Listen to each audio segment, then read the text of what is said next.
Yep. Hello, everybody. Welcome back. Hope you had a nice August break. Welcome back, Geshe. Thank you as we start a new module. And welcome to any new students that we have who've joined the course, since we've actually launched the course. Yeah, if you have any questions, then just let us know. And if you see anything that you don't really understand, don't feel like you have to participate, or like, prostrations on prayers and stuff, just go along with it if you feel comfortable. And if you don't, then don't. All right. Thank you very much, Geshe. Yeah, thank you. Thank you. All right. Yeah, good to see you again after the summer break, so to say. And also, my friends online. Yeah, a few of my Spanish friends I saw in August, right? Yeah, there's a link. Yeah. So hello again. Okay. So now we in the. Yeah. So we're starting with now actually what we did previous Thursdays was more or less summaries and introduction towards what we call the LAM.RIM, right, or the stages of the path to enlightenment. And we talked about different motivations, I should remember correctly. So motivations for, become a better human being, for example, to help self and others. Yeah, that can be secular motivation, or a motivation more in line with the Buddhist part, so to say, is then, as we saw before, for example, liberation and enlightenment, right? Striving to achieve a little bit more than just a little bit of temporary happiness, right? So to strive for a happiness that is everlasting. Yeah, and happiness, yeah, there's this term that is quite popular in modern times, sustainable, right? So it's kind of very interesting also with happiness, sustainable form of happiness, right? So that means that you put a particular effort into the direction of subduing the mind, eliminating afflictions. And that's a very sustainable form, right? Yeah, because that kind of happiness will never go away. Yeah, and normal our happiness is quite temporarily, and happiness is what we call kasa, contaminated. Yeah, we come to that later, why that's called like that. So try to generate before we start the cycle here this time in autumn to generate motivation in either of those ways, yeah, to become a better human being or to strive for liberation, or even, yeah, for oneself to eliminate all afflictions, or go a step further and want to become an enlightened being to benefit all sentient beings, right? So generate either of those motivations for yourself you feel comfortable with, yeah.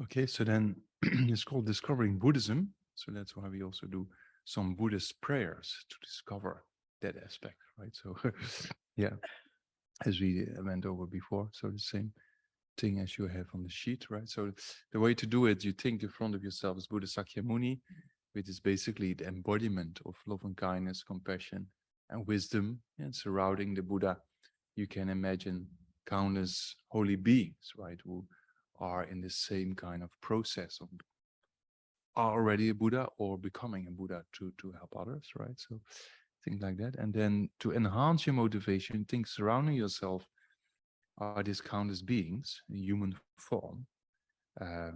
These kind of beings, meaning people who are suffering, yeah, mental and physical suffering. And then think how wonderful it would be if I can lead them beyond that suffering. Yeah. So, and then you make a kind of auspicious connection to lead them in the prayer. So think you become actually a leader in the prayer and lead them to higher states of development and ultimately, yeah, nirvana and enlightenment. Yeah. So take that into account and recite a few prayers. Yeah. To the founder, the endowed transcendent destroyer, the one gone beyond, the foe destroyer, the completely perfected, fully awakened being, perfect in knowledge and in good conduct, Sugata, knower of the world, supreme guide of human beings to be tamed, teacher of gods and human beings, to you, the completely and fully awakened one, the endowed, transcendent destroyer, the glorious conqueror, the subduer from the Shakya clan, I prostrate, make offerings, and go for refuge. To the founder, the endowed, transcendent destroyer, the one gone beyond, the foe destroyer, the completely perfected, fully awakened being, perfect in knowledge and in good conduct, Sugata, knower of the world, supreme guide of human beings to be tamed, teacher of gods and human beings, to you, the completely and fully awakened one, the endowed, transcendent destroyer, the glorious conqueror, the subduer from the Shakya clan, I prostrate, make offerings, and go for refuge.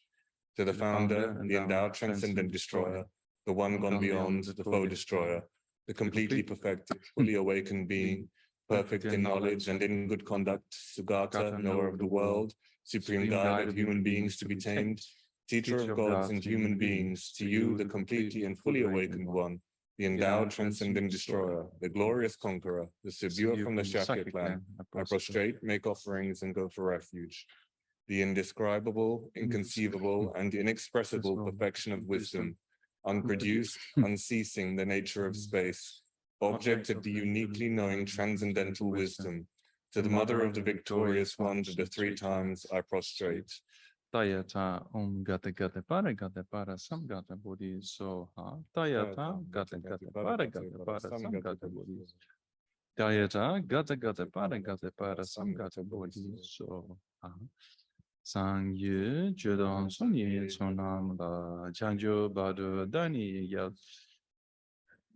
Gibbe Sonangi Dola Penche Sangye Sho Sangye Jodon Sonye Sonam Chanjo Badu Dani Yat Dagi Jinson Gibbe Sonam Dola Penche Sangye Doba Sho Sangye Jodon Sagi Janam Ganjuru Badu Dani Yazuji Dagi Chinin Gipe Sonam Dola Penshia Sangye Doba.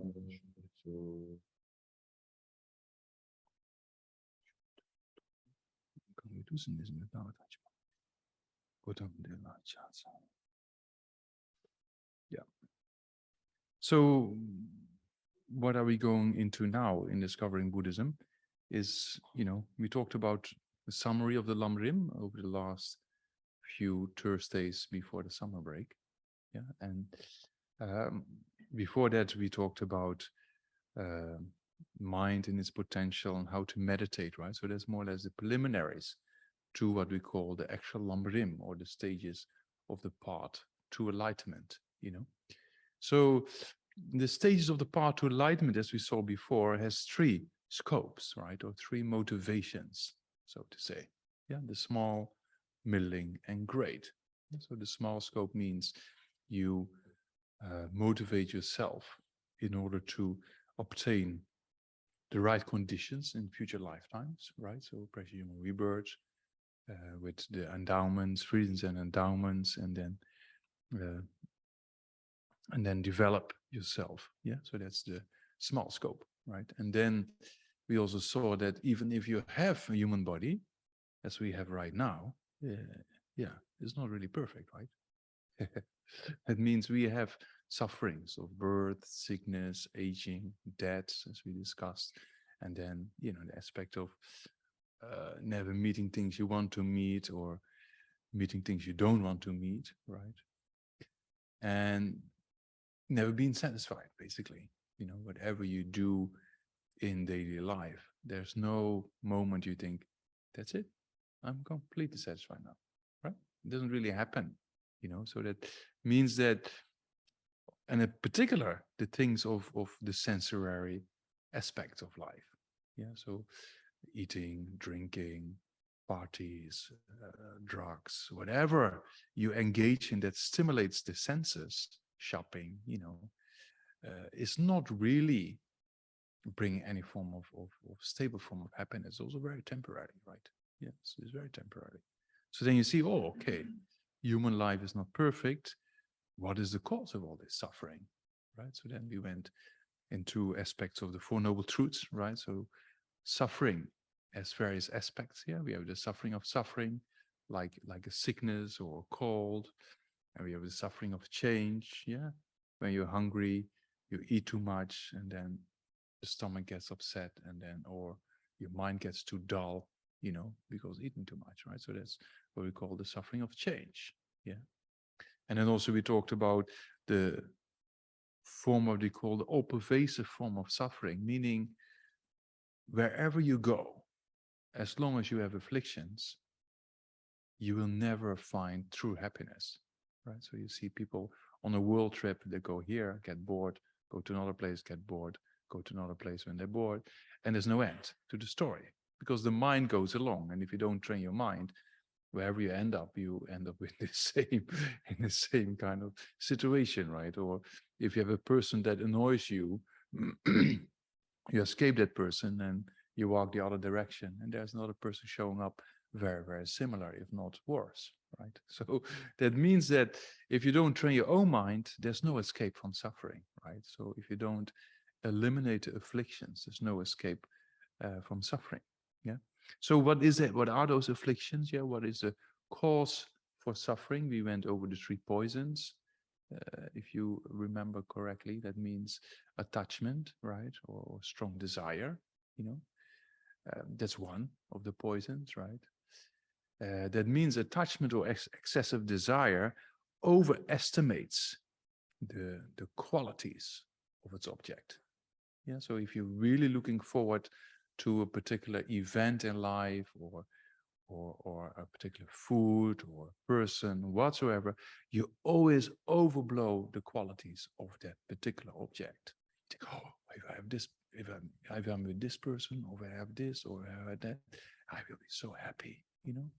So you, in your mind, you create a reality, and you believe that reality, yeah, that if I have this, I will be very happy, you know. And you only look at the qualities of that person or situation. You don't look at the faults, you know. And then later you're with that person or you're with a situation, and then things don't turn out according to your expectation. Because of attachment, we like to see too many qualities, which is not a reality, right? Yeah, so that's kind of an attachment. As soon as it gets separated from its object, there's a suffering, you know. So attachment, there's nothing wrong with enjoying things in life, right? As we discussed before, there's nothing wrong with that, but craving for it and getting attached to it, that's the problem. Yeah, because craving for it and getting attached to it, actually you cannot really experience real form of happiness, right? So that means that the strong forms of desire or craving in that context basically creates more suffering, right? And the mind is not clear, you cannot think about things clearly, you know. So that's, and then you meet this object or whatsoever, and then there's no satisfaction. Why is there no satisfaction? Because you have too many expectations, right? We went into the example of ordering a meal online when you're very hungry and too tired to cook. Yeah, and you see this picture. Oh, yeah, you can see, right? When you sometimes, you know, so they order.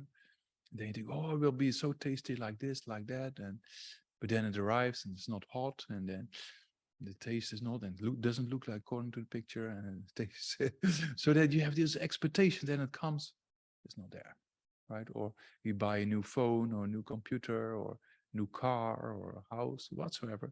We have these expectations, and then we have it, this kind, okay, you know, it doesn't bring the expected happiness. Why? Because we believed in a reality in our mind that was in our mind, but not with the object. Yeah, so the perception we had in our mind was not in accordance with reality. So every perception we have that is not in accordance with reality causes a suffering when you meet reality, right? Same with the fear for death. Some people say, oh, death and dying, don't talk about that, you know?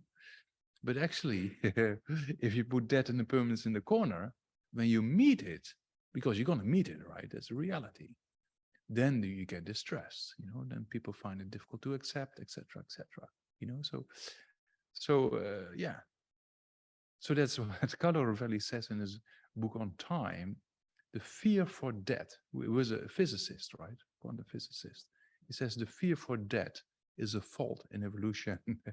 Why should you fear something that is a reality?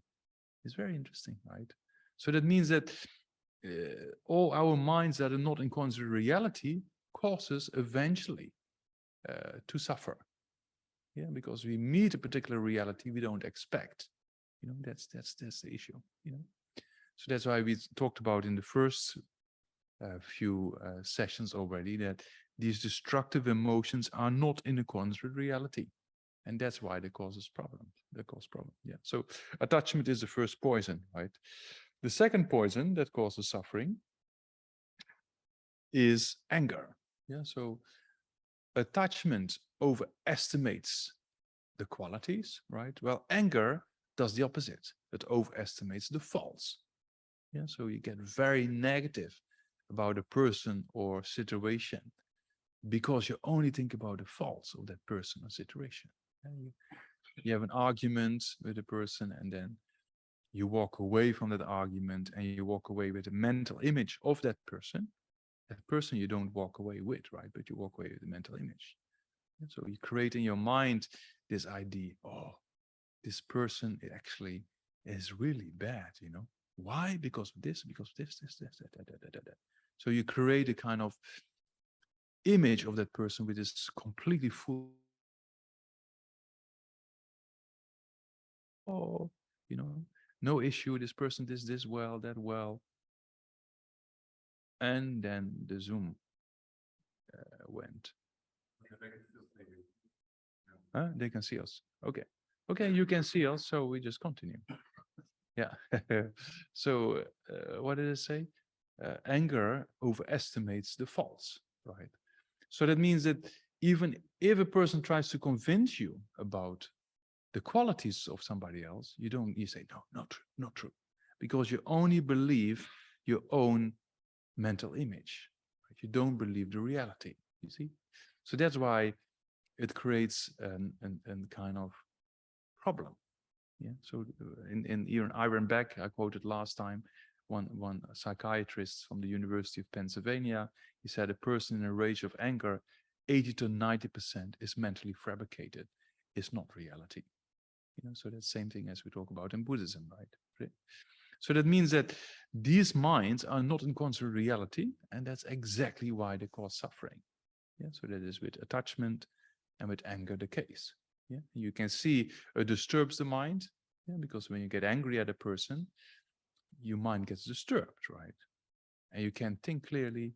You might say the wrong things, which you later regret, you know. So then you can see it's only destructive kind of results coming from this, what we call affliction or destructive emotion, like anger, right? Yeah, so that's the first two poisons, right? Attachment and anger. And then you can ask the question, how is this all caused? Is there a root cause of all these destructive emotions? Yeah. So the destructive emotions are the direct cause for suffering. Yeah, a direct cause for suffering. But is there a root cause or not? You can ask that question. Yeah, so then the Buddha said, there is a root cause, and the root cause is ignorance. Yeah, so misunderstanding reality. So that's the third poison, right? Attachment, anger, and ignorance. And ignorance is basically, in Tibetan we say maripa, means not knowing, you know, not knowing, not just knowing, not knowing about the weather, what the weather will be tomorrow or something. That's not really disturbing, right, in general. Yeah. But unless you're really a weather freak, you know, but in general, that's not really disturbing, right? But not knowing reality can be very disturbing, you know, if you don't understand. There's many forms of ignorance, right? Even a depression or anxiety or fear is often based and mixed with ignorance in the form of not understanding the reality. Yeah, a person who is depressed, person who has anxiety, thinks, oh, this will happen, that will happen, or, you know, but that's our worries also, you know, like we worry so much, but maybe only, let's say, maybe 95% of what we worry about will never happen, right? So we create a reality in our mind that is just a fabrication, right? Yeah, so that means that there's various forms of ignorance in that way, but the ignorance we're talking about here, the root cause of all this is an apprehension or grasping at or holding on to from its own side existing I and me, you know. So we went over that before, right? When I say I count to 3 and everybody gets angry, okay? 1, 2, 3, there you go. And then it's difficult, right? But if I say, oh, look at your hair, look at your glasses, look at your dress, look at this. You say, oh, how dare this person say this to me? I'm not like this. And then the I comes up and anger is generated within seconds. Yeah, so it's related with a concept or apprehension or holding on to an I. And not just an I, but an I that appears to be self-centered, it appears to be existing from its own side without dependence. You know? Yeah, so that's kind of what the Buddha said. That's the root of everything. Because when it's attachment or desire, it's kind of, I need this, I need that. And then somebody takes an object of you, no, that's mine. Or when you're young, you fight over the last, when your mother or your father or somebody made you some nice meal. Yeah, so the mothers not always cook the best meals, but yeah, sometimes they cook something nice. And then you fight with your sister or your brother over the last piece, right? No, I need this. No, I need this. And then you get the last piece. But actually, when you have the last piece, it's not that tasty anymore because your mind's completely disturbed. You see there, what happens in that case is kind of, I am more important than my brother or my sister, or I'm more important than that person. Yeah, so then you have attachment to its the nice food, for example, right? And then when you get separated from it, or the possibility of getting separated from it, you get angry. So you say, I need this. Right? And then that's the I that comes up first, right? You can see it's all rooted in a kind of concept of I and me, right? And even people in like David Bohm, I often quote from in quantum mechanics, they come to similar conclusions. There is no solid entity to be found anywhere. Yeah, so even within what David Bohm calls it, the self-identity, same thing, right? So David Bohm is this quantum physicist, and he said that this self-identity or self-deception, yeah, is actually a cause for problems in society, he says, because it causes a distinction between us and them. I need security. We need security. We need this other than them. We don't like them. We're different. And so it creates a kind of a boundary because you think about this identity to exist from its own side and being the most important one, right?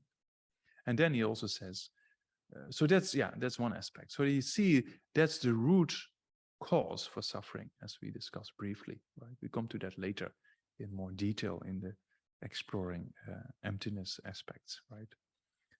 Not exploring, discovering. Yeah, but yeah, a little bit exploring as well. Yeah, so that means that this root cause of ignorance, this concept of an I and mine, the question is, because it's not in accordance with reality, right? We're talking about destructive emotions or afflictions that are not in accordance with reality, you know? So the question is, does this I, mine, actually exist the way it appears? The way it appears causes a problem. Yeah, because I need this, I need that. You know, so you grasp towards this self-identity or to this I, you know, being you the most important person in the universe, and everything else is secondary, you know.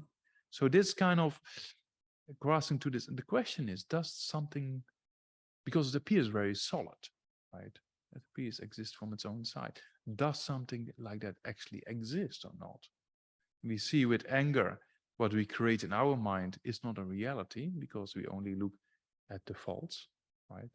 With attachment, we create in our mind a picture or an idea of the object of attachment, which we only see the qualities, which is not a reality, right? And ignorance is even more not in accordance with reality because a substantial, from its own side existing I and mine doesn't really exist. It's very funny. Since beginner's lifetime, in Buddhism, we say that, you know, since beginner's lifetime, we hold on to something that causes us all the trouble and all the problems. But actually, if you look for it, you cannot find it. You know, it's very interesting, you know, so now it's time to do something about it, then the Buddha said, right? So this ignorance is, so to say, the root cause. Yeah, even David Bohm said, you know, this apprehension of self-identity is just a show. It's not really there, but a very convincing show. And that's why people take it as an apparent reality. That's why we think it exists, because of the habituation being built up over a long period of time. The more you get habituated to something, the more you start to believe that. Right? We see that with social media, that the more you bring things in the news or bring in social media in a particular group, people slowly start to believe that's true. Right? So that's kind of an aspect we are struggling with since beginner's lifetime. Yeah, so we went over that last time. So, but then the question is, okay, if this ignorance and those afflictions are the causes for suffering, is it possible to eliminate them? Yeah, we went over quite in detail, you know, that it is possible to eliminate them because we just already saw they're not in contrary reality. So if you analyze reality, you can take them away. Like when you wake up from a dream, a disturbing dream, then you use a little bit of reason. What do is you sit down with a glass of water and think, oh, everything is fine. I'm just in my room. Nothing happened. With the power of reasoning, you actually get rid of the fear, right? Yeah. So that with the power of reasoning about the reality. Yeah. So same with these destructive emotions.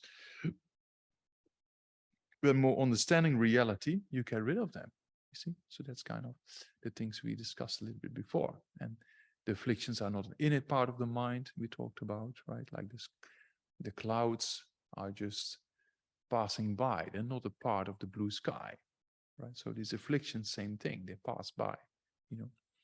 And in a similar way, the afflictions come and go by the power of causes and conditions. Yeah. So that means that they come because you hear something or you see something, then they stay in your mind for some time and then disappear, right? So that means if you play with causes and conditions, you can move that whole kind of state of mind, right? Because the mind is momentarily changing. And even in the brain, from findings in neuroscience, we know neuroplasticity is a reality. So you can change the mind, you can change the brain, right? So that's another aspect. And then we already talked about not contrary reality. So that means you can eliminate afflictions, although it will take time, right? So it's not going to happen in these 2 years of DB, unfortunately. I hope it would be nice, but it's not going to happen. But it takes time. But what we can do is to subdue the mind, right? To make the afflictions less strong and then over time able to eliminate them, right? So that's a little bit things we went over in relation with the middling scope. And then we also saw that if you only think about yourself, then, you know, if you only think about yourself, yeah, I just swap my notes, but if you only think about yourself wanting to achieve liberation, that's one thing, but how wonderful it would be if you can become a Buddha to liberate all beings. How wonderful would that be if you develop your mind that you actually can release other people from these afflictions or these types of causes for suffering, right? So then we have this aspiration of what we call bodhicitta, wanting to become a Buddha in order to liberate beings from their suffering. And so with bodhicitta, we talked about the two aspirations, right? One being the wish, you know, for others to be free of suffering. Yes, we define as compassion. Compassion is the wish for others to be free of suffering. Yeah? So that's kind of one substantial cause for bodhicitta to rise. Yeah? First, you have to have a wish for others to be free of suffering, like compassion. And then you combine that with a wish of love and kindness. So love and kindness, or sometimes translated as love, is defined as the wish for others to abide in happiness. Yeah, so that's the definition of love or love and kindness within the Buddhist context. Yeah, so the wish for others to abide in happiness. So love and kindness is the wish for others to abide in happiness, and compassion is the wish for others to be separated from suffering. Yeah, so there's two aspects there: love and kindness and compassion. Yeah, and yeah, So those two wishes are very important. Why are those two wishes very important? Because what is the meaning of life? You ever? No? Right. Yeah. You ever ask the question yourself? The meaning of life? Yeah. Yeah. So the meaning of life, what is the meaning? You know, we want not the meaning of life, but yeah, in the sense of the purpose of life, right? Yeah. So that means that all beings want happiness and don't want suffering, right? And that's an innate wish for all of us. As soon as we are suffering sickness, the thing that comes to mind is, I want to be separated from this, right? I want to get cured. I want to get better. It's not like, oh, great, I'm sick again. No, that doesn't happen, right? So as soon as there's pain, it's kind of, I don't want this, you know? And that's natural. We don't have to sit down and contemplate that reality. It's automatic, right? Spontaneous, you know? And then we have a little bit of happiness or a nice dream. When you wake up in a nice dream, and go back to the dream, you know, because we want happiness, right? So a little bit of happiness we want to keep, you know. So that wish is in all of us. You know, the strength is equal to whatever culture, race, color of skin or background, interest, whatever. We all have the exactly same wish, right? Wanting happiness and not wanting suffering, you know. So, and that's spontaneous. And we think in our own mind is very strong, but in each of us is equally in strength, right? Yeah, so understanding those two aspects, then you think, oh, maybe that's the purpose in life, or the purpose of life, right? Or the meaning of life. Yeah.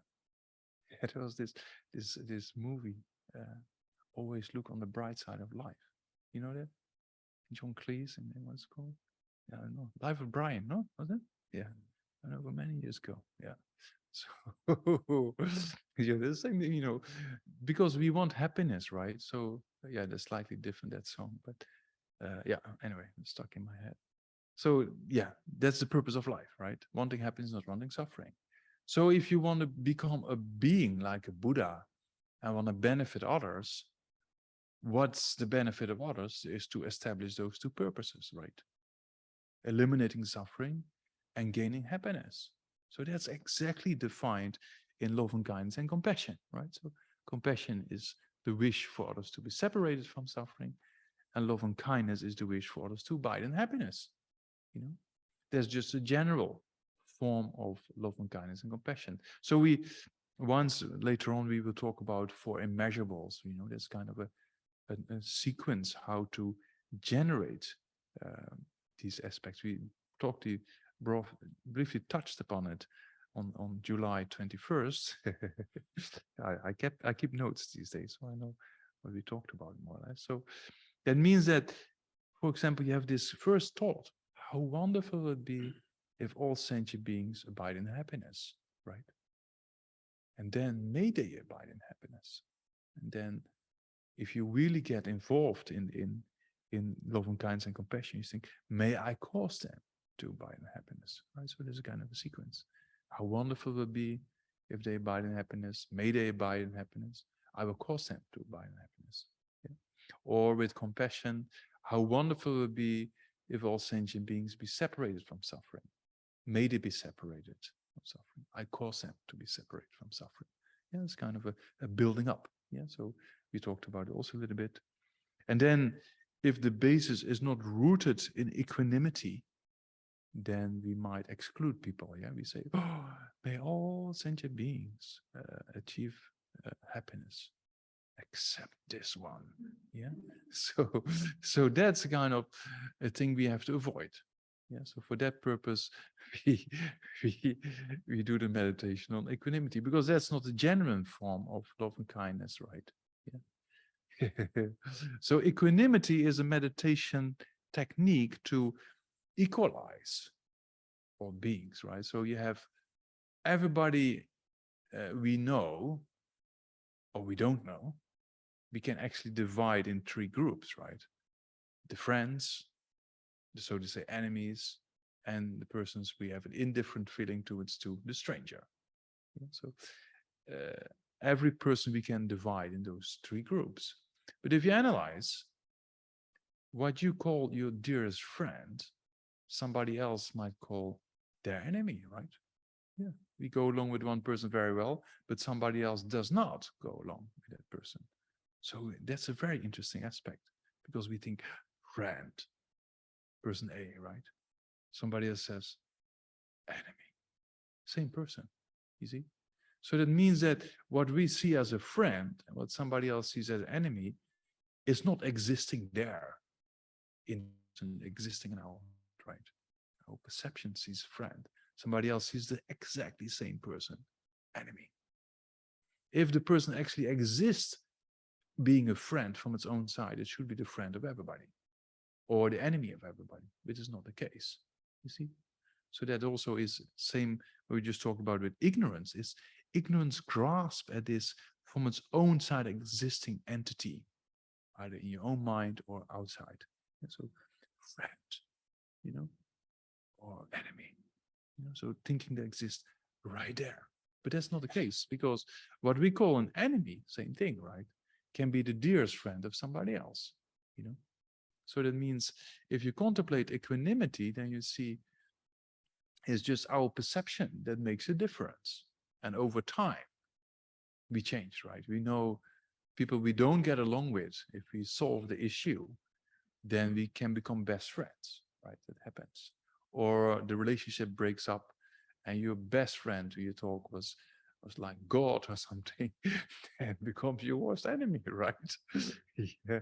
Or goddesses or whatsoever. So you can see that over time also those three people change, right? Friend, enemy, and stranger. So there is no solid friend or enemy or stranger to be found. Yeah, so that nothing exists from its own side in that regard. Everything is in the nature of dependence, Yeah.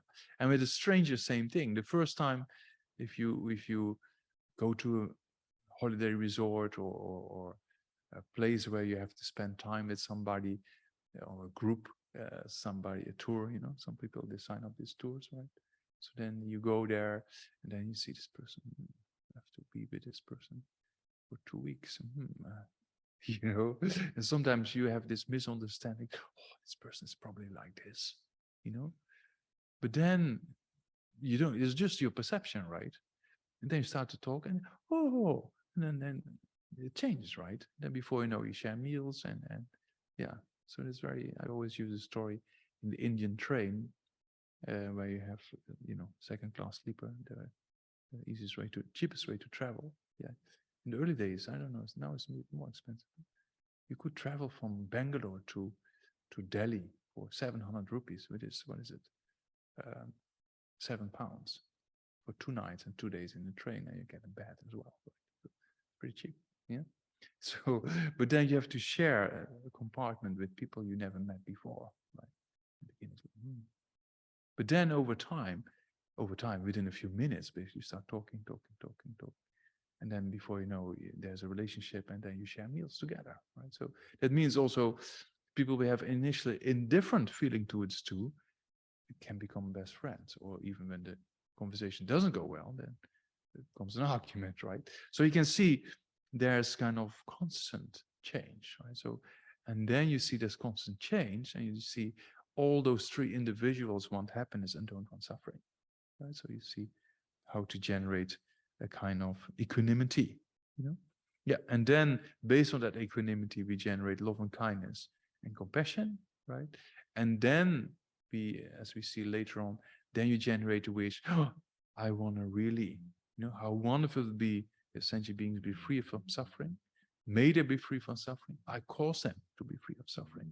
And so that responsibility comes, and that's actually the substantial cause for bodhicitta, right? So bodhicitta, body means enlightenment, chit means mind, the mind of enlightenment. Yeah, so that's a mind. We talk about bodhicitta a lot, but it's important to know and understand what it actually means, right? So that is a mind that strives for achieving a state like Buddhahood in order to liberate beings from their suffering. That's what bodhicitta, that's the definition. Very Yeah, very kind of free translation, but that's the meaning of it, right? You have a wish for others to be free of suffering. You see yourself are not capable to do it right now. You need to develop your mind all the way up to what we call Buddhahood, right? So you see, I have to become a Buddha. Why? In order to accomplish the purpose of life of sentient beings, in order to liberate beings from their suffering. For that purpose, I have to become a Buddha, right? So that mind, that wish to become a Buddha, to liberate sentient beings, is what we call bodhicitta, right? Or the mind of enlightenment. Yeah, so that's what we discussed last time a little bit. Yeah, so that's more or less the main goal in the LAM.RIM, or the stages of the path to enlightenment, because the whole DB is based on that structure, is eventually to become a Buddha.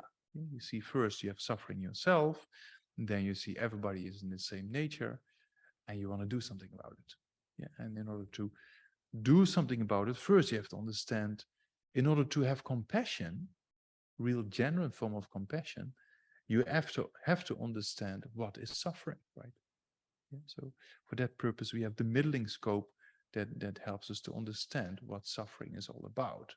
Yes, we just talked about the suffering of sickness, or birth, sickness, aging, and death, and the three types of suffering.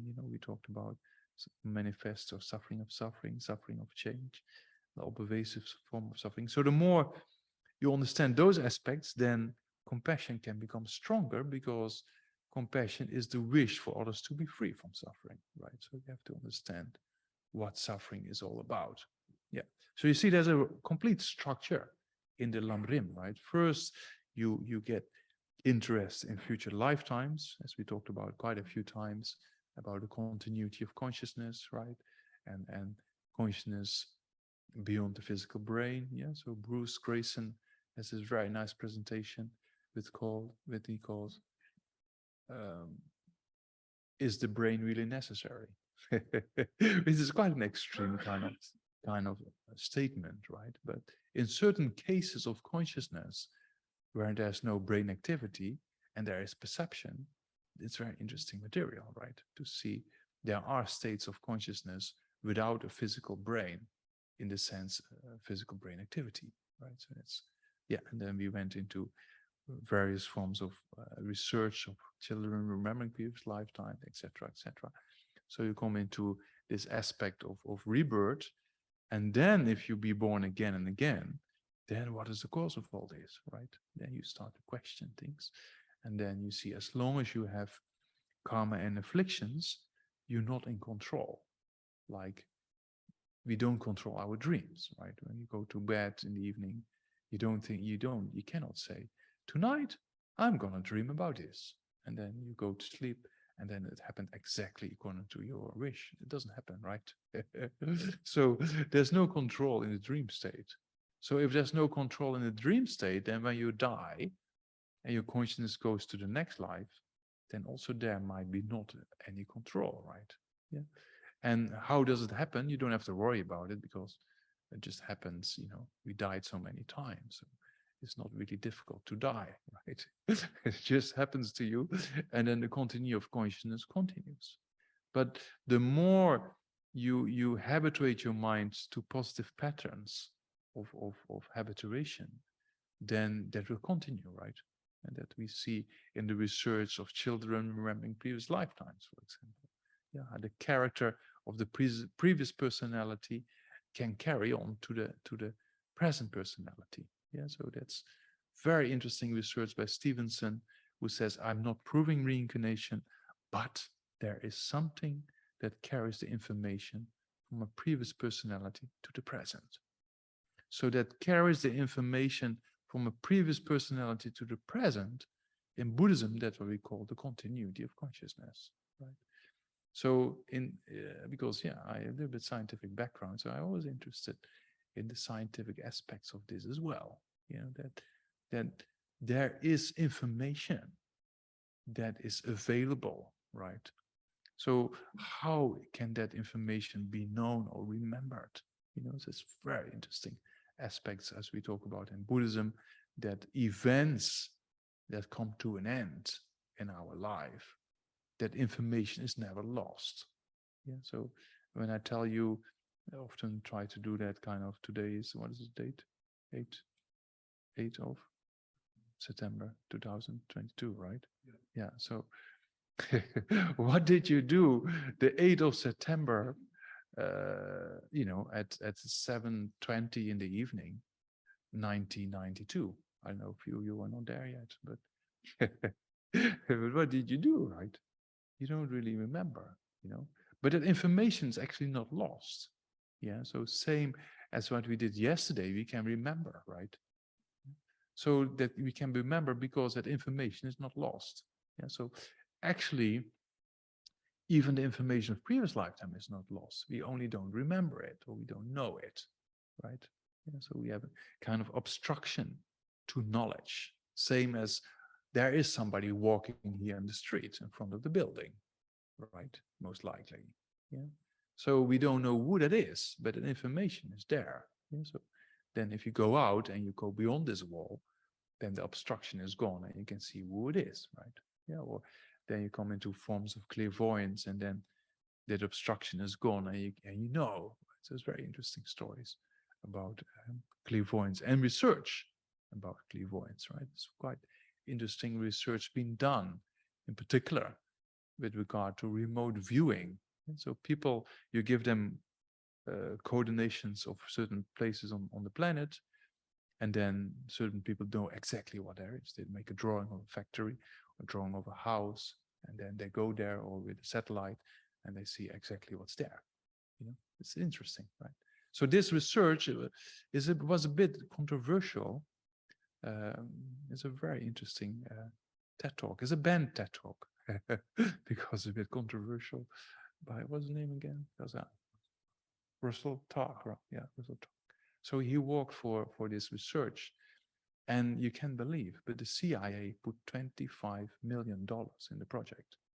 So if you put $25 million in a project like that, then there is some benefit, right? So that actually started in the Cold War, when the USSR was using people with clairvoyance to know where all the rockets in the US were been put, right? So then the US found out by their spies. So then they thought, we have to do something the same. So then they start more interest in this research of clairvoyance, right? And that's just a limitless. It's limited, right? That form of clairvoyance. In Buddhist practice and meditation, there are much more advanced forms of clairvoyance, right? So that means that information, what we have experienced previously, is never lost. And that's exactly why some children can remember their previous lifetimes, right? And that mostly is until they 6 or 7, and then this life takes over and they start forgetting it, right? Anyway, so that's a few things we talked about in the previous sessions. Okay, so that's last time, especially the last few evenings we met, we talked about this kind of 3 scopes of the LAM.RIM and the structure, right? So now we go actually into the LAM.RIM. So this model, the first model, and not the first, the first model of actually the LAM.RIM itself is about the spiritual teacher. Yeah, so the model about the spiritual teacher in Tibetan is a very nice term, Geshe. Geshe means the virtuous friend. It's a very nice term, right? The virtuous friend. Why the virtuous friend? Because in Buddhist context, by depending on the teacher, we understand more about our mind. We understand more about how to train the mind. So, and we talked about in Buddhism, if you want happiness, you have to create virtue, right? So virtue is defined as activities that produce happiness, right? So by depending on a spiritual friend, in this case, or a virtuous friend, you know how to actually transform the mind, or you know how to train the mind, right? So in that way, that term is actually very nice, right? The virtuous friend. Yeah. So a person who helps us how to understand our mind, a person who helps us how to subdue our mind, a person who helps us to eliminate destructive emotions and develop constructive ones, right? So that's kind of quite an important person in life, right? And so same in education, we need to depend on a particular teacher. Just, we know the difference between reading a book or getting an explanation of a book from somebody, or a lecture or introduction. Yeah, so same with discourse. If you just read a book about, or you do the readings of Discovering Buddhism, or you attend a class, there's difference, right? By hearing things and thinking about things, or just reading the book itself. You know, what are the differences? Because sometimes by hearing you get more insights, or by hearing things is easier to retain the material, right? When you just read, is first of all it's a bit more dry, then you forget quicker, the insights are maybe less, right? So that means that in the Buddhist, and not only a Buddhist thing, also in other spiritual traditions, there's a lot of emphasis on the teacher. Yeah, in education as well, and in particular in Asia. You know, now it's changing in modern society, but there's always been a lot of respect for teachers. Well, in the West, I know how I behaved in high school with my classmates was not very good. You know? So in university, of course, it's a bit different because you develop a little bit, right? But in high school, you're not that kind to your teachers in general, right? So, but actually, thanks to the teachers, you get an education, right? So that respect we see much more present in ancient Indian or Asian cultures, right? There's much more respect for the teachers, respect for authority, respect for the police, for example. In India, I know there's a lot of respect. It's changing, but generally speaking, so that's why most of the policemen, they don't have to carry guns because they just have a stick or something. Yeah. So if you hold by the police, then it's kind of, in those countries, it's sin, right? It's kind of, yeah, this for authorities, kind of, yeah. So same for teachers, there's this automatic kind of respect, you know, so that's a little bit lacking in Western cultures, because if there's respect, then there's more openness towards the teacher. And then when the teacher teaches, you're more interested in what the person says, right? And so then you can actually develop much more in your education rather than thinking, oh, you know. So that means that the teacher is very essential. Yeah. So another one aspect is what we just talked about here, the education aspect. The other aspect is, as we talked about previously, that we can see that actually we are sick. You know, we physical sometimes sick, but actually mentally we're sick. Yeah, not very sick, but that means we have afflictions in our mind, right? We have disturbing thoughts. We have things that causes us to suffer. Yeah? So that has to be cured, you know. So you have to depend on a doctor, which is mostly then in relation with the teacher. You have to depend on the medicine, which is then actually the Dharma or the teaching itself. Yeah, so that's the most important one, right? The teaching is the most important aspect, because the teaching is actually that what transforms our mind. The teacher cannot do that. The Buddha couldn't do it, so the teachers also cannot do it, right? The Buddha couldn't give us a pill and then say, oh, if you take this, everything will be fine, right? It's not the case. We have to train our mind ourselves, but they can give the instructions. So in that way, the teacher sometimes has been seen as a doctor and the teachings as the medication, right? So then if you don't take the medication, then there's no benefit, right? So you have to put things into practice. Yeah, so that's why it's very important to analyze the teachings, to analyze the teacher, first of all. That's very important. In Buddhism, there's a lot of emphasis on research and checking things out. Yeah, so the Buddha said, don't believe whatever I tell you. You know, it's a very uncommon statement. Don't believe because I'm a renowned person, I'm famous. These days, people who have a lot of followers on social media, people automatically believe them because they have so many followers.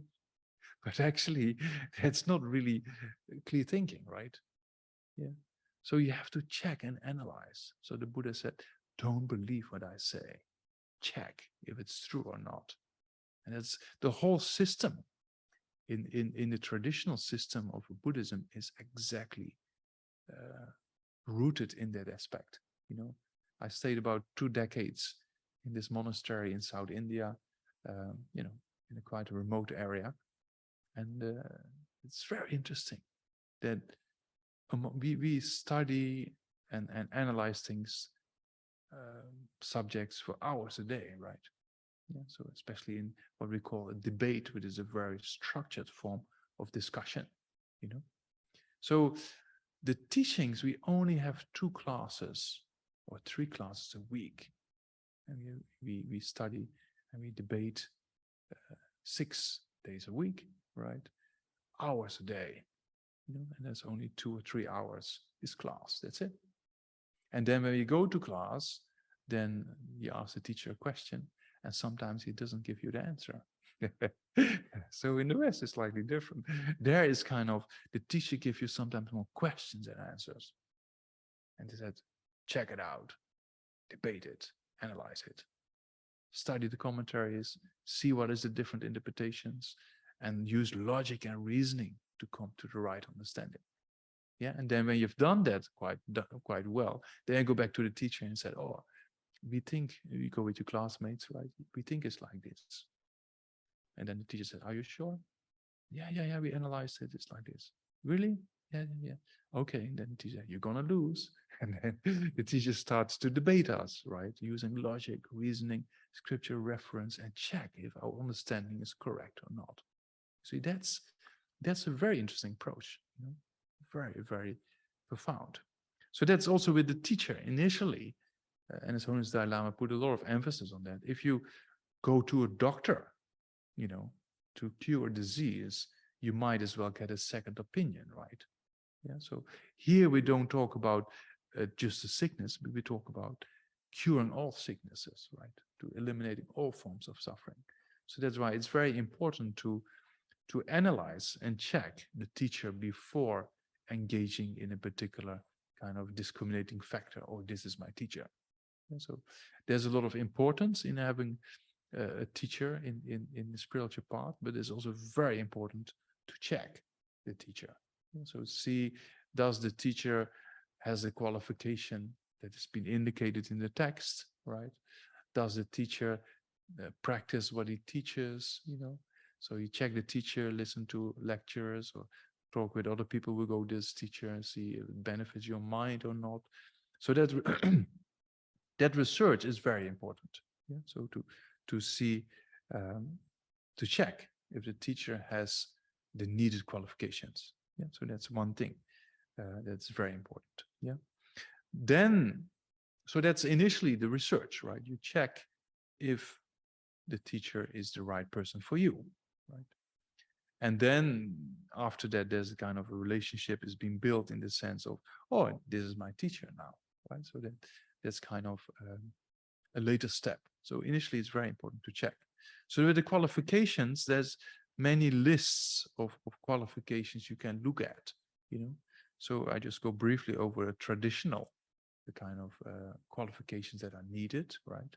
So that means that the teacher, yeah, there's kind of, for those who really want to know, there's kind of 10 qualifications, you know, for to see if the teacher is the right person. Yeah, you can find back in the more elaborate LAM.RIMs, so to say, yeah, in the LAM.RIM, and Liberation of Palm Your Hand, or Lama Tsongkhapa's middle-length LAM.RIM, or in the Kazakh Great Exposition of the Stage of the Path. So what are those 10 qualities? I mean, the first 3 qualities are in relation with the 3 higher trainings. I think we talked about that once, meaning morality. Yeah, so the teacher should abide and practice morality. Yeah, because without morality, you cannot subdue your mind, right? If you don't subdue your own mind, how can you subdue the mind of others, right? So morality is a very essential aspect of the spiritual path. Morality means to abandon engaging in negative deeds, basically. Or you can summarize it as not engaging in things that harm self and others, right? So that's what we call morality. Yeah. So the Buddha understood this law of cause and effect relationships, right? Yeah, what we call karma, you know. So that means that that law we cannot change. We cannot change fire being hot and burning. We cannot change that when there's more CO2 in the atmosphere, the planet will heat up. We cannot change those realities, right? There's law of reality. We cannot change that. But we can prevent our hand from putting into fire, and we can prevent from pushing more CO2 in the atmosphere. That we can do. But the cause and effect relationships of fire being hot and burning, or the more CO2 there is, the hotter it gets. We cannot change that reality, right? So in a similar way, certain aspects of the mind create suffering, like anger produces suffering, attachment produces suffering. That reality we cannot change. But we can play with the mind and prevent anger from coming into being, right? Yeah. So the Buddha saw that and then understood that and thought, okay, if you want to live in accordance to this law and accomplish more happiness, you practice morality, because morality is abandoning negative deeds, right? If you abandon negative deeds, you abandon causes for suffering. Yeah. So if you abandon causes for suffering, then indirectly you create cause for happiness, right? Yeah. So that's kind of the first quality that a teacher, should have a subdued aspect of training the mind by the power of morality. Yeah, there's various levels of morality.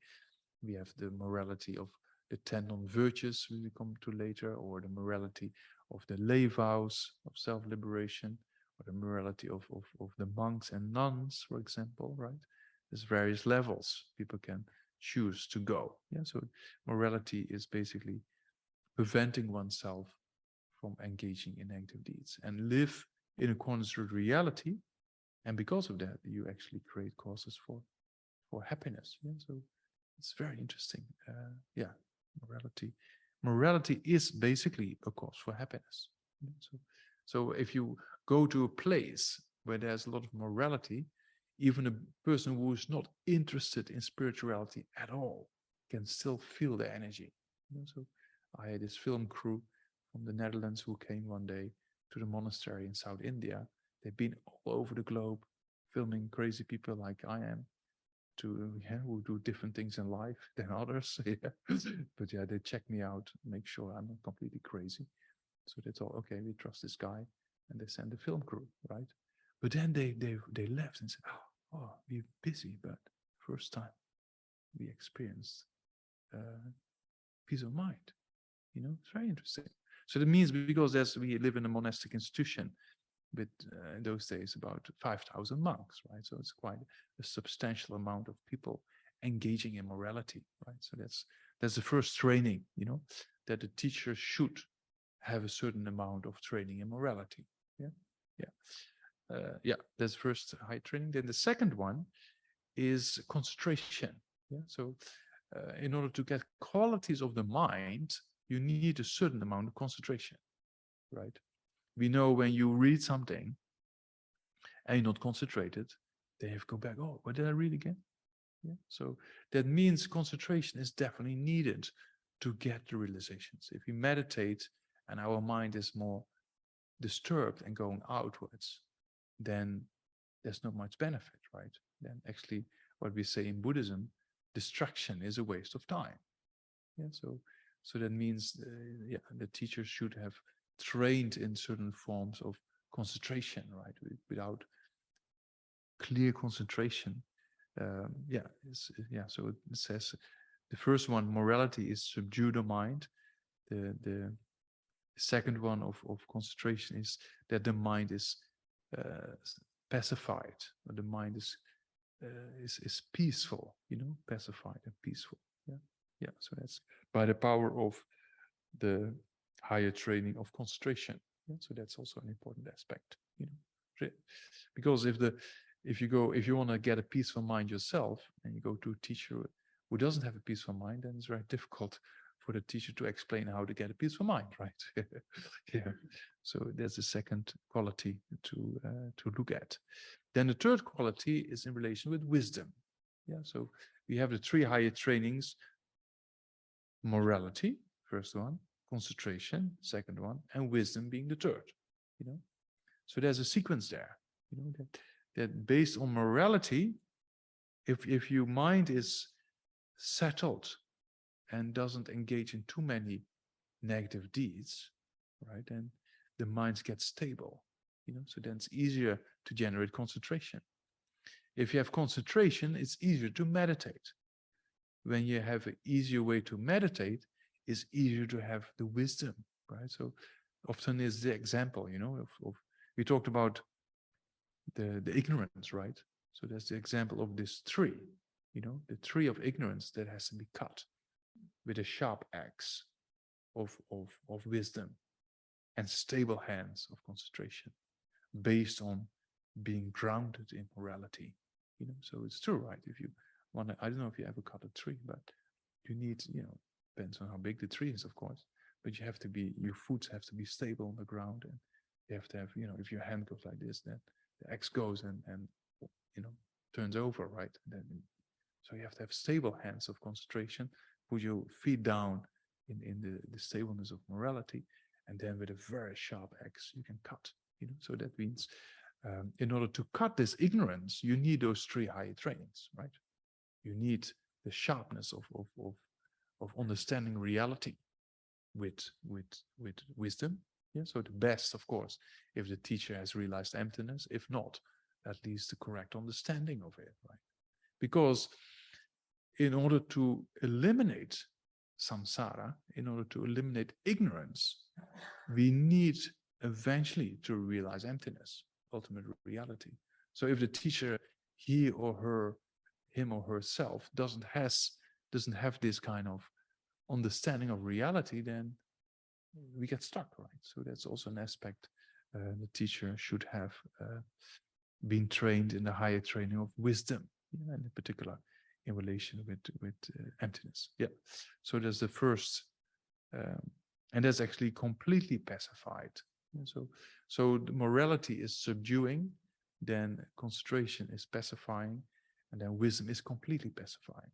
Yeah, because wisdom is actually helping us to completely eliminate afflictions, right? Because it eliminates ignorance. If you eliminate ignorance, then the mind is completely pacified, right? Because if there's no ignorance, there's no afflictions. If there's no afflictions, there's no suffering, right? So then that's the real. So there's the first three qualities, right? Morality, concentration, and wisdom. Yeah. Yeah. Then number 4 is Lakba, means having more qualities than oneself. It's true, right? If you want to learn something, you learn something from a person who knows more than you, right? Otherwise, it doesn't really go the right direction, or it doesn't go fast enough, right? So that's number 4, that the person you rely upon as a teacher should have more qualities than yourself, you know? Yeah. Then, you know, so then number 5 is having effort, putting effort into the practice. You know, if you have a teacher who said, okay, after 10 minutes, that's enough for today, see you another time. So the teacher should have a certain amount of effort to help you, and even, you know, to help you to move in a particular direction, you know. Yeah. And even if if yeah, things are difficult, you know, to have the effort to keep teaching and explaining things, even if there's many questions, you know. So that's kind of an effort that is needed. Then that's number, what now, which number? We did 5, right? Yeah. So now number 6 is Lungichuk, means being rich. What? Not in money, right? Being rich in having received many transmissions, having received many teachings, him or herself, right? Yeah. So That means a person who has received a lot of teachings themselves, they can share much more knowledge, right? And in particular, there's a tradition of oral transmissions and oral instructions, because that's very powerful, you know. In the lineages, there's kind of, maybe later we can talk about it more, but there's this kind of a particular master, right, gets an understanding or a realization of something. Then he composed a commentary or text on that, yeah? And then he recites that to a particular group of disciples. And then those disciples become older, because we all go older, and then they teach the same thing to others, because it carries a kind of blessing of the instruction or blessing of the understanding. So that's also an aspect of the lineages, right? Oral instructions are very, very important and essential, you know, because if you receive an oral instruction, in particular what we call an oral transmission of a particular text, it carries the understandings, it carries the potentials to realize it. So that's for people new in Buddhism is quite, yeah, most people don't really understand it yet, but there's a very important aspect of that, to having heard the teachings. In general, it's true, right? If you hear something, it has a bit of effect on your mind than when you read something. Yeah, we know if you look at a video of something, it influences your mind much more than where you just read the article, right? Yeah, so that's kind of visual aspects or audio aspects has more impact, you know. And in particular, when the teacher is well motivated, and certain aspects play also a role, right? And that's also true. Even in medical science, it's been proven that when a doctor, you know, has a motivation of just merely for his income as a job, or a doctor is motivated for the benefit of the patients to get cured, then the last one actually is a much quicker curing process, depending on the motivation of the doctor. It's very interesting research been done, right? So that's also an aspect that plays a role. Yeah, but here we're talking about being rich, number 6, right? Being rich in having received a lot of instructions, having studied a lot, yeah, having received various forms of reasoning and instructions in order to guide others, right? That's the meaning, right? So that's the real richness, you know.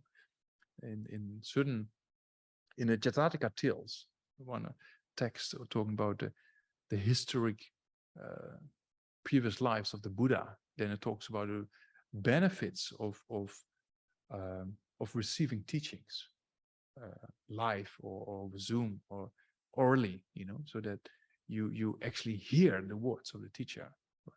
Yeah. So then it says, you know, there's kind of a jewel that you take from this to future lifetimes. And Arya Nagarjuna said, you know, if you have a boulder that rolls down the mountain, you know, then nothing can stop that boulder from going down. It's big, right? So they said that Arya Nagarjuna, in a similar way, if you have received transmission, if you don't want to become enlightened, you still will go in that direction. So it's very interesting aspects. Yeah. Anyway, so that's kind of number 6. Yeah. Then number 7 is referring to the wisdom aspect. Yeah. The means actually having realized reality. Yeah? Not only having the understanding, but having realized reality. That's the best aspect. And there's many levels of reality. So the minimum is kind of the reality understood by the power of study or listening, right? So not a realization. So we have Tösam Gomsum means the realization of hearing, the realization of contemplation, and the realization of meditation, right? So here the minimum is the realization of hearing. And so the teacher should have a realization or at least a good understanding of ultimate reality, because same what we just talked about, we want to eliminate ignorance, right? In order to eliminate ignorance, you need a mind that realizes reality. Yeah? So you need to be a person who understands that reality or has realized that reality. Yeah. Yeah, that's number 7, right? Yeah. Then number 8, cadence means be skillful in talking. So it's very, a few of my own teachers is amazing. They be able to give the right thing. Don't talk too much, don't talk too less, exactly what is needed. So that's kind of skillful ways of teaching or expressing things. So also when you see His Holiness Dalai Lama, for example, talking to college students, or His Holiness Dalai Lama talking to politicians, or His Holiness Dalai Lama talking to practitioners or meditators in the mountains, is exactly according to what they need to hear. It's very interesting. So that's kind of what we call this aspect of number 8 of being skillful, in expressing the explanations, right? So that's another quality that should be there. And then number 9 means, of course, compassionate. So compassionate is a very important aspect, right? So there should not be self-concern, if I teach, I become famous, or if I teach, I get a lot of offerings, or that's all incorrect motivations, right? So Buddhism always should be free. Of course, we have expenses like in the center and everything. So there's always, like we do in Jamyang, there's kind of, these are the costs. But if you really cannot pay for that, then we find a solution, right? So that means the Dharma in general is free, right? Teachings in general is free, but there are expenses involved, and that's why, we have this kind of things. Dear friend.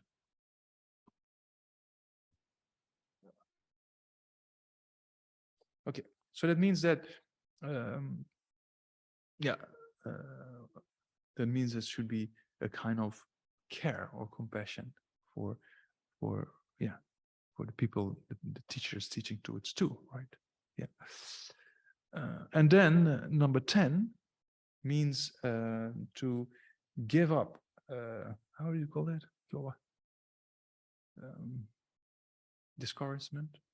When you get discouraged, when students ask the same question over and over again, you think, oh wow, do they never understand?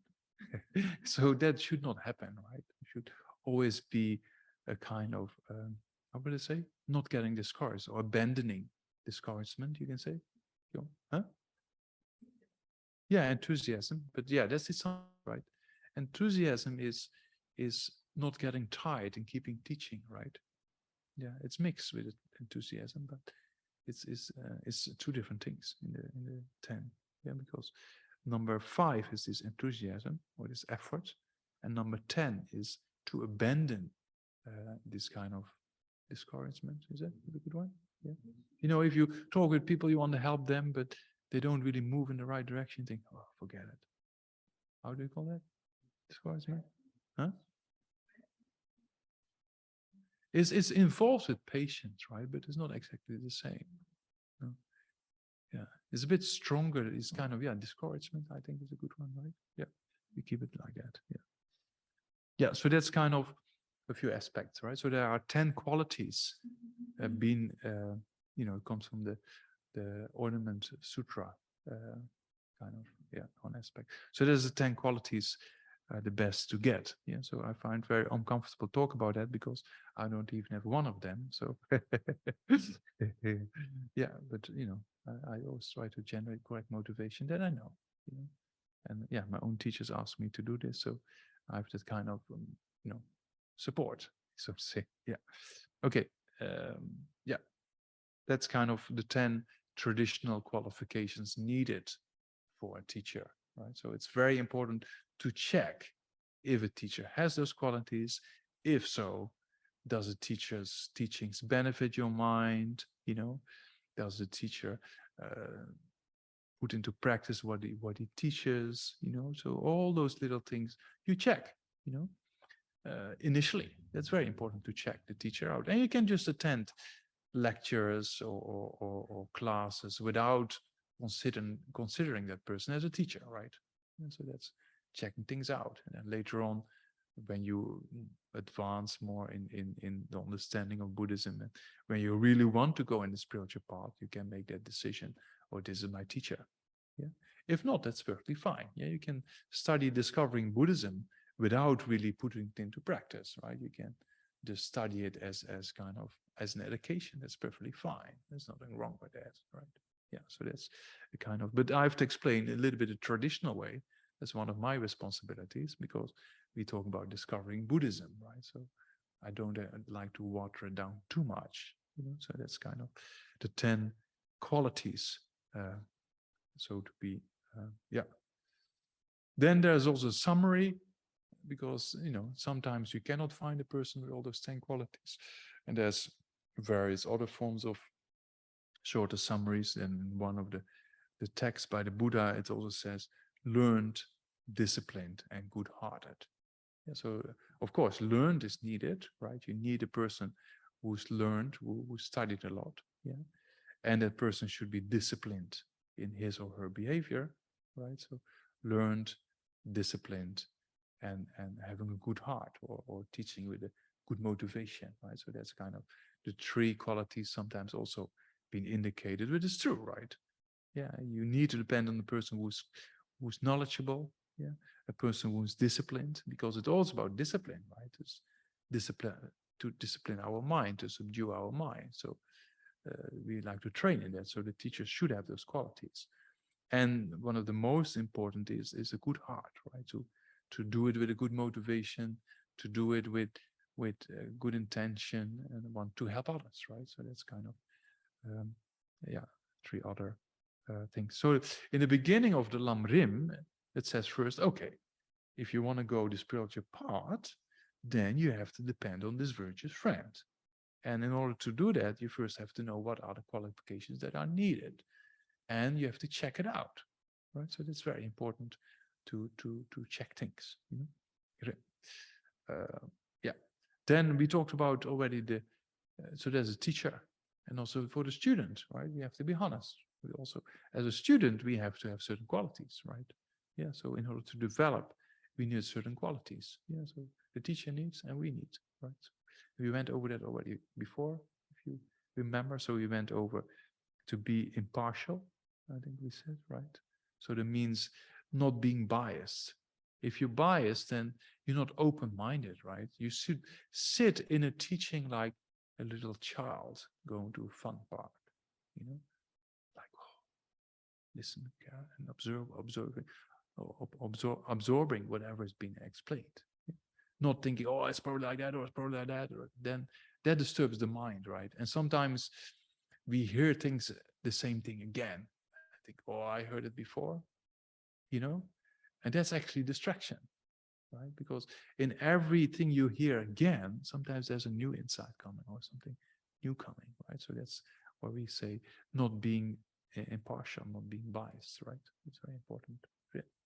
So we sometimes receive so many teachings again and again, and every time we get a little bit new insight, you know? So that's until enlightenment is achieved, we say we have to receive teachings and study, right? Okay, so being impartial, using intelligence, right? Analyzing things, very important. You know? That's what the Buddha said, don't believe what I'm saying, analyze. You know, that's very, very essential. Yeah? So use whatever intelligence you have, use it. We all have capacity to analyze and think, right? So that's very important for the student, to be impartial, be open-minded, check things out with intelligence, and then generate interest, right? If there's no interest, then the mind shuts, basically, right? So you should think, oh, wow, you know, teachings about how to change the mind. Okay, great. You know, so that's, the more interest there is, the easier it is to put effort into something. Yeah, because when there's interest, things become easy, right? And we know when we're young, we go to all night long parties, you know, because we think, oh, that's amazing. And then the interest is there to do it. And then it's very easy to go without sleep all night, right? So, but when we try to study things about the mind all night long, then we don't go very far. Yeah. So the interest is very important. If you have strong interest, if you really want to change your mind, you put effort, right? If you don't, you can, yeah, okay, it doesn't matter. Okay. That's what we call laziness, you know, like, oh, maybe another time, you know. So it's called laziness, right? So if you have interest, that laziness goes out of the door because you see, oh, this is possible. then I'm going to do it. So that's why interest is also quite important. Yeah, so it's more or less the qualifications of the teacher and the qualification of the students, as we talked about before, and seeing the need for depending on a teacher, because eventually when you want to, just by the mere understanding we know to hear things, it's much easier than just to read a book, right? Yeah, so and to get an oral kind of explanation gives more insights than just reading a book, right? Yeah, so that's why the teacher is quite important that way. Yeah, and then on top of that, to check, and especially later on when a person decides to go into the spiritual path. So we said before, Buddhism, particularly discovering Buddhism, can be studied from a secular or universal way, of a person who is not interested in becoming a Buddhist, a person who is not interested in developing their mind in that way, but can still study it, right? There's nothing wrong with that. But it can also be an individual who then eventually think, oh, I'm going to die. And then when I die, I go somewhere. So then the mind goes somewhere, consciousness goes somewhere. So if I develop it now, then I can develop more later on, right? So then the person can think, oh, wow, this makes sense. And then want to develop their minds over a long period of time and enter the spiritual path. Then eventually it's important to have a guide, right? It's important to have a person you can rely upon, a person you can ask questions when you're stuck, or you can ask questions about things that are unclear. Yeah, so you need to depend on a person who helps you to progress, right? Yeah, so that's another reason of the need for a teacher. Yeah. So that's a few things we had to. Yeah, I was planning to discuss today. Yeah. The importance of reliance, of the virtuous friend. Yeah, and then so in the spiritual path, eventually, it seems to be quite important. It is not only in Buddhism. We see that also in the Hindu traditions, for example, right? That with a teacher, the relationship becomes very genuine, and then the student can get quicker realizations or quicker progress on the path because of that relationship, right? So that's kind of seems to be quite important. Yeah, and I've seen many people, from just personal experience, seeing how people develop and their relationship with their teachers and how that relate with each other. It's quite evident that there is a very strong importance if a person decides to go into a spiritual path, right? So that's another aspect to understand. There's very interesting stories. If people are really interested, then there's these incredible biographies about, we have it in the Hindu tradition, but also we have it in the Buddhist tradition, that, this kind of people like Mahapalotsawa and Tilopa, Naropa, and Milarepa, who actually developed very quickly because of that relationship, right? Yeah, so that's a few things to discuss today. Yeah. Okay, perfect. 8 o'clock exactement. Yeah. So, yeah, if there's any questions, then we can. Hey, thank you. Whoa, hello. Thank you, Geshe. Maybe we'll do some online questions first, and then we'll come to the ones in the room. So we've got a question in the chat. In the reading material, one of the teachers mentions Preta sufferings. Preda, Preda, maybe it's a typo. Preta sufferings. Yeah. Anyway, it says, what are those? And also, does Narak mean samsara? Narak is an aspect of samsara, a very nasty one. Yeah. But I mean, Narak, in Buddhism, we talk about the 6 realms, right? We have humans, we have animals, and those 2 realms we understand because we see them. But there's also a spirit realm, and there's also a God realm. There's also what we call hellish states. Yeah, so Narak is one of the hells. Yeah, so I won't talk too much about it. But so hell or spirit is a kind of is a state of mind, right? A state of mind in a particular dimension.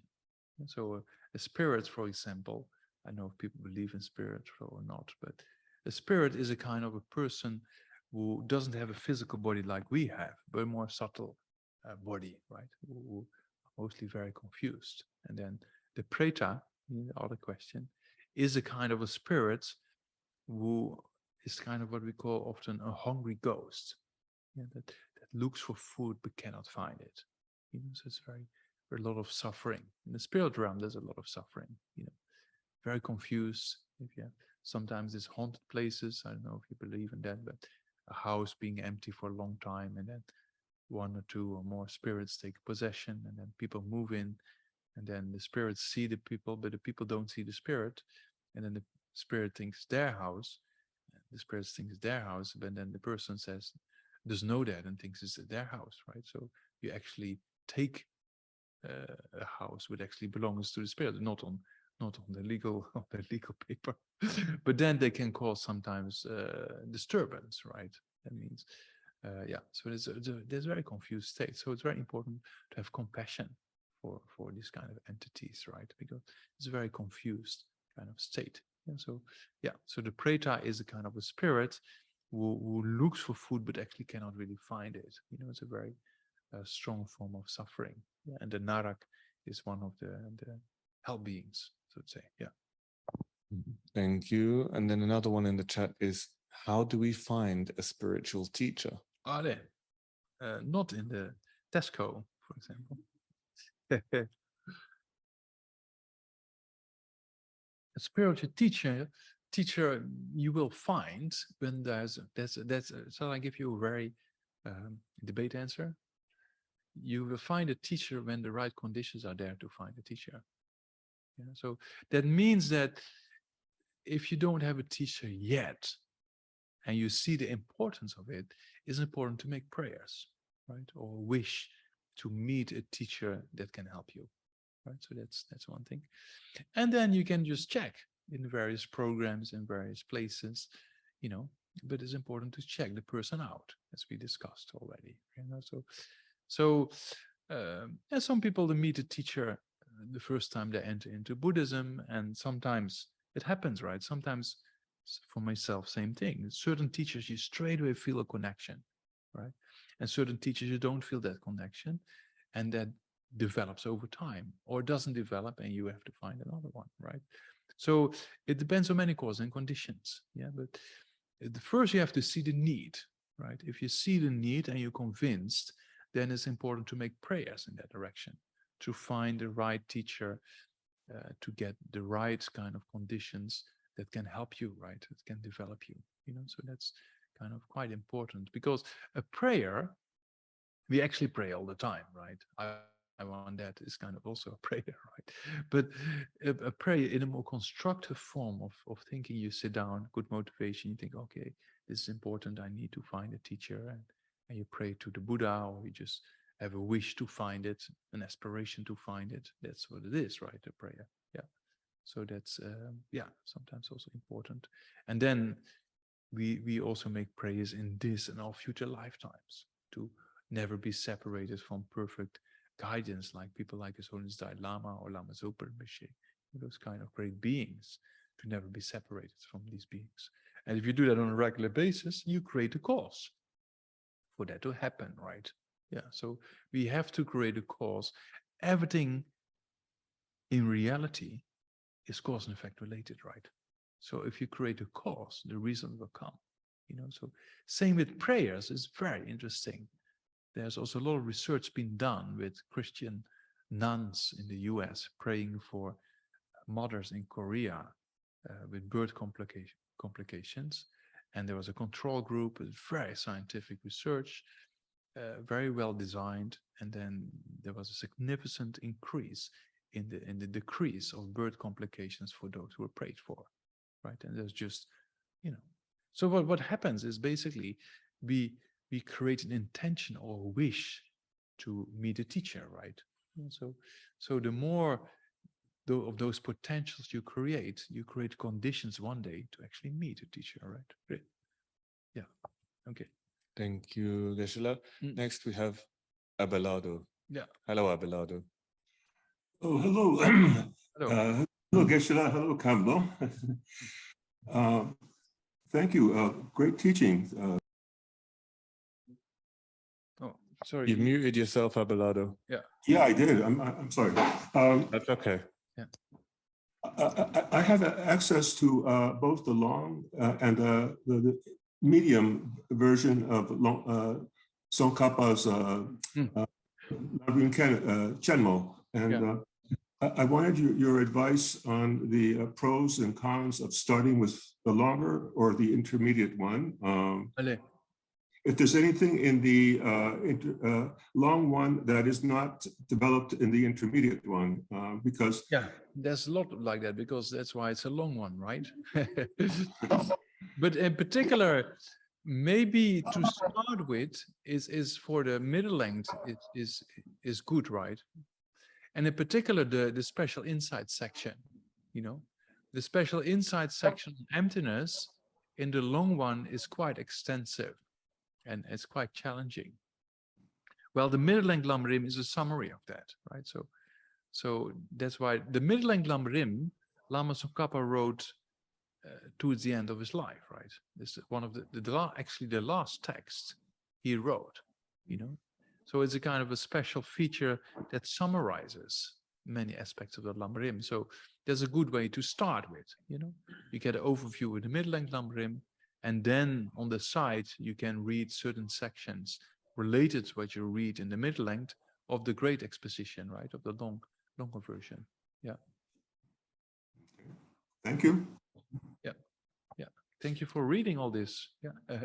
Yeah. Thank you, Abelardo. Mircea. Mircea. Hola, Mircea. Hello. Hello, Geshe. Good evening. Thank you so much for the teaching. Yeah.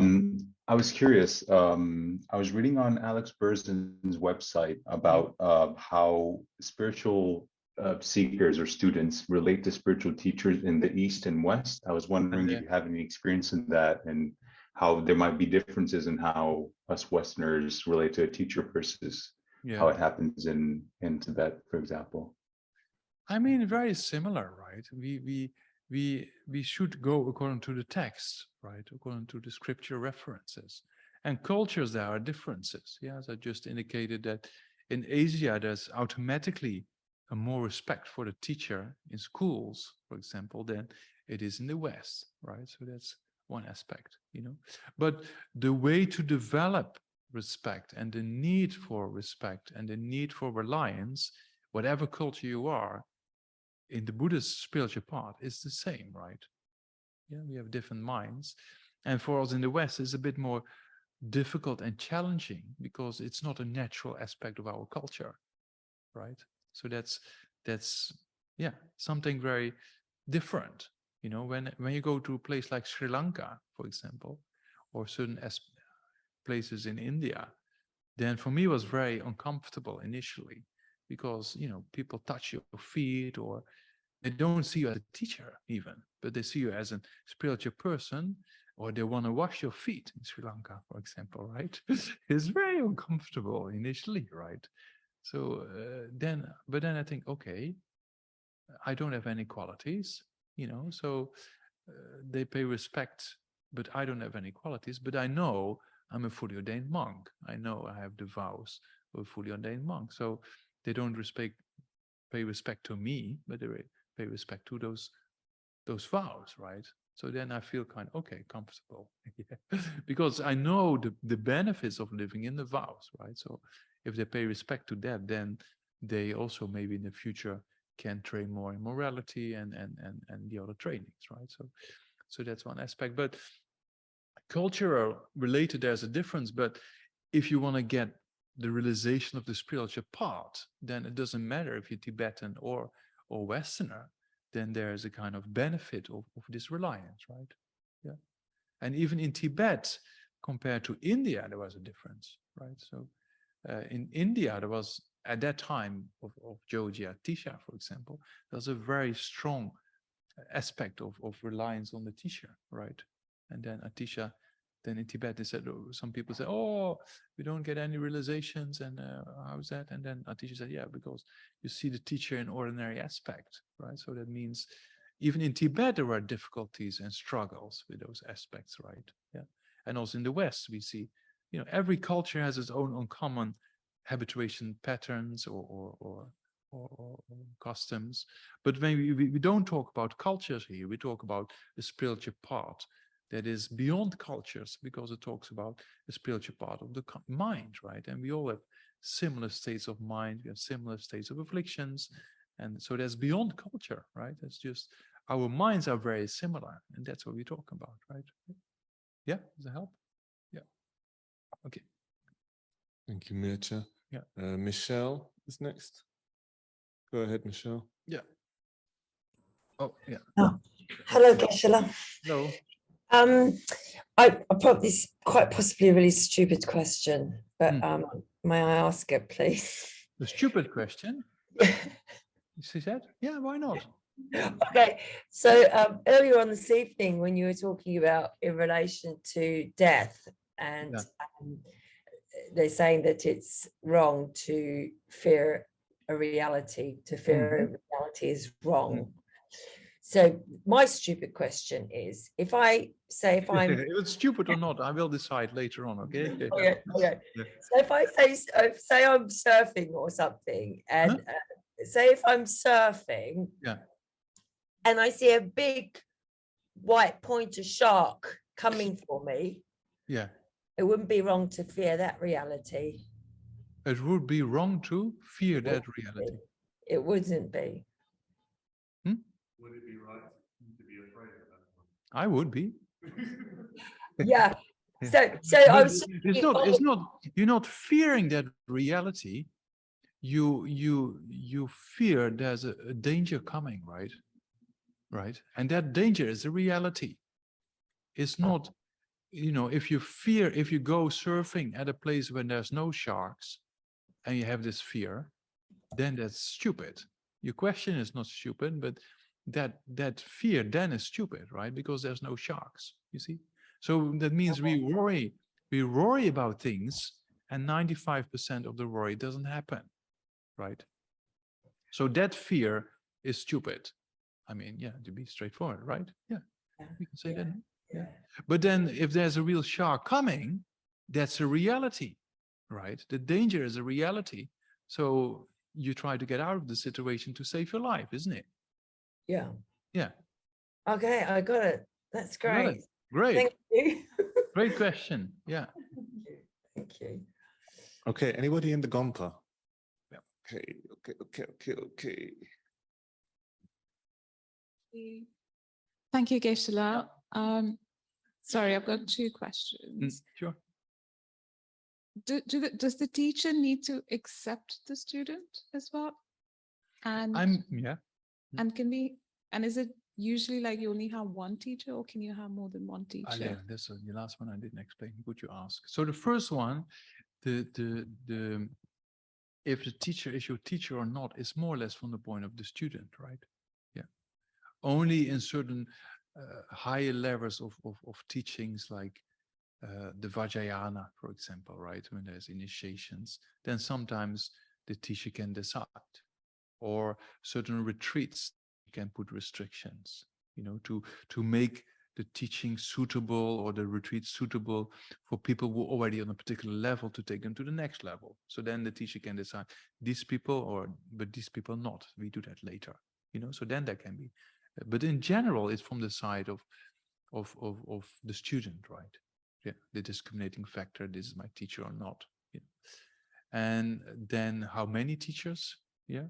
So it's good to start with one. Yeah, or first with none. Yeah. And then you check. And then if you have a teacher, start with one.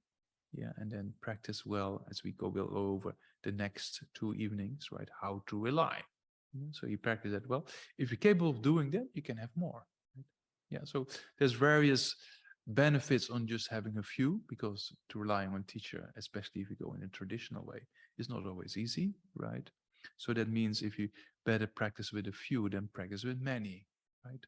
Yeah.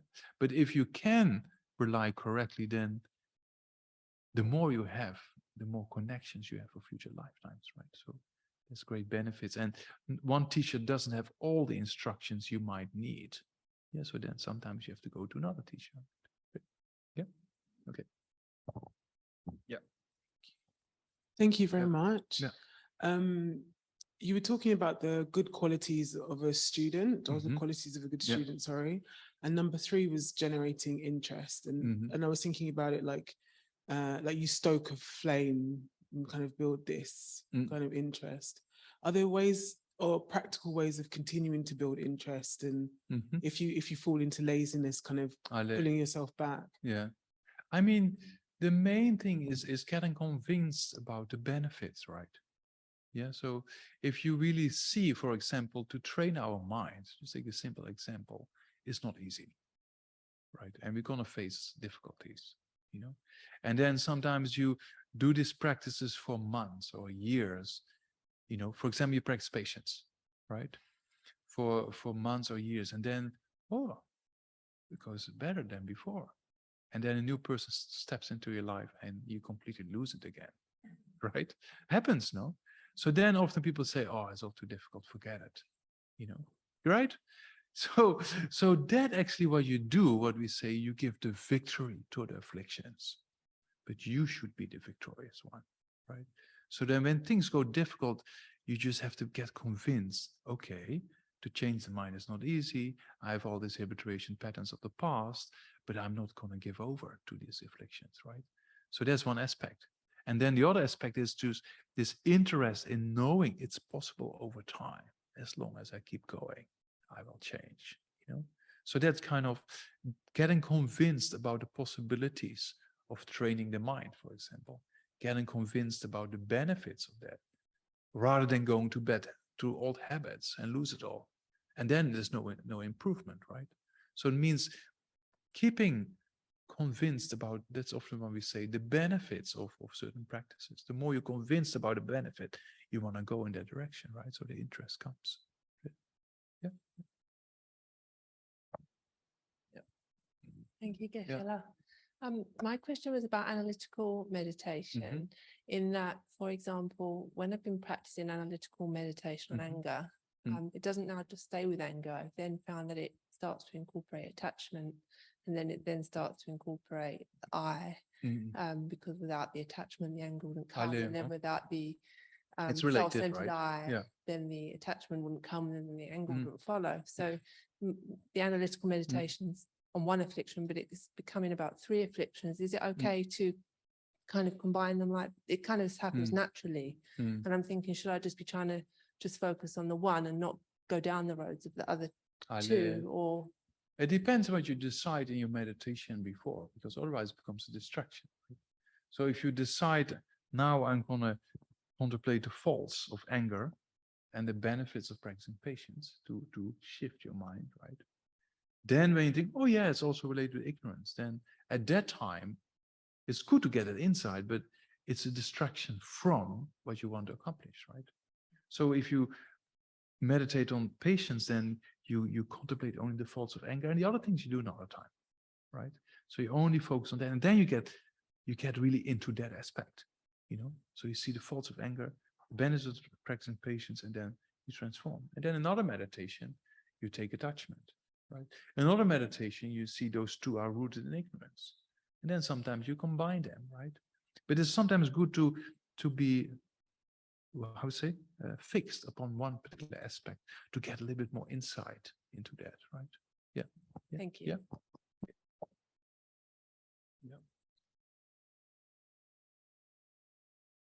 Thank you, Geshe. My question is also about analytical meditation as well.